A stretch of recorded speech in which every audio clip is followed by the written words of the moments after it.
Hello बच्चा लोग, JEE advance PYQ 2017 का chemical kinetics more than one correct. तो बोला है in the bimolecular reaction steric factor P.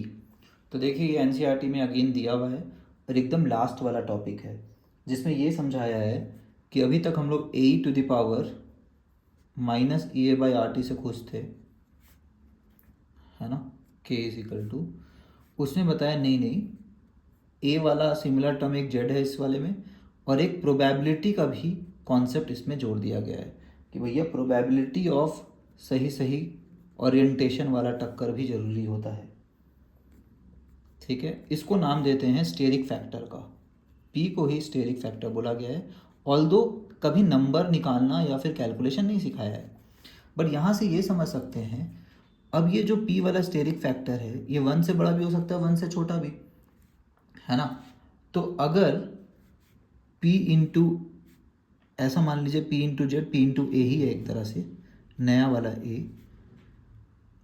और A को कंपेयर करना है तो ये A से ज़्यादा होगा जब P ग्रेटर देन 1 होगा। और ये जो है पी जेड, इसी को पी जेड बोल दीजिए, पी जेड या फिर पी ए, है ना,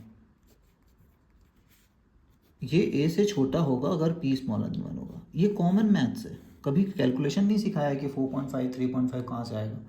अब पी बोलता है 4.5 है, इसका मतलब क्या, इसका मतलब ये वाला वैलिड है ना।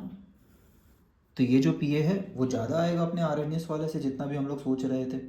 ठीक है, तो वो देखिए, experimentally determined value of frequency factor is higher than the predicted by R N S. तो आर एन एस वाले से ज़्यादा आएगा, आर एन एस तो सिर्फ यही डिस्कवर कर रहे थे ए, तो आर एन एस वाले से ज़्यादा आएगा क्योंकि पी का वैल्यू 4.5 है।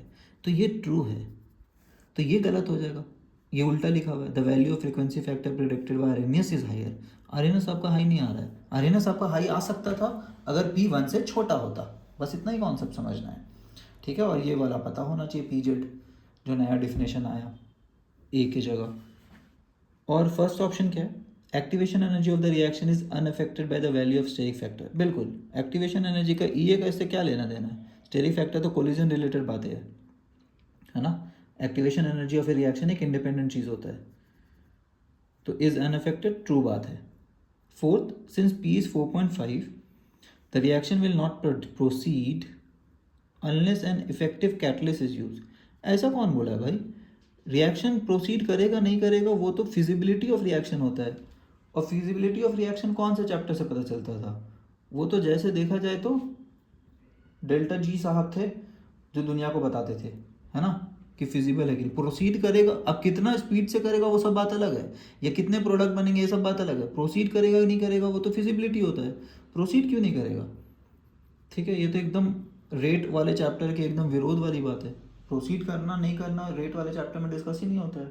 रेट वाले में तो बस ये होता है कि भैया कितने स्पीड से करेगा या कितने स्लो से करेगा। तो काइनेटिक्स का ये मुद्दा ही नहीं है कि तुम प्रोसीड करोगे कि नहीं। ठीक है, तो अपना यहाँ पे आंसर क्या आया, ऑप्शन नंबर ए करेक्ट है और बी करेक्ट है। और देखिए ऐसे भी एग्जाम में बी और सी दोनों टिक मत मारिएगा, दोनों वर्टिकली अपोजिट दिख रहा है, तो या तो बी करेक्ट होगा या तो सी करेक्ट होना चाहिए। ठीक है, आई होप समझ आ गया, बट एक्सट्रीमली थियोरेटिकल है। आई वुड सजेस्ट कि एनसीईआरटी का लास्ट वाला टॉपिक जाके एक बार पढ़ ले, तो थोड़ा क्लैरिटी बढ़ जाएगा इस टॉपिक का कि वो लोग क्या बोलना चाह रहे हैं। ओके, चलिए, बाय एवरीबॉडी।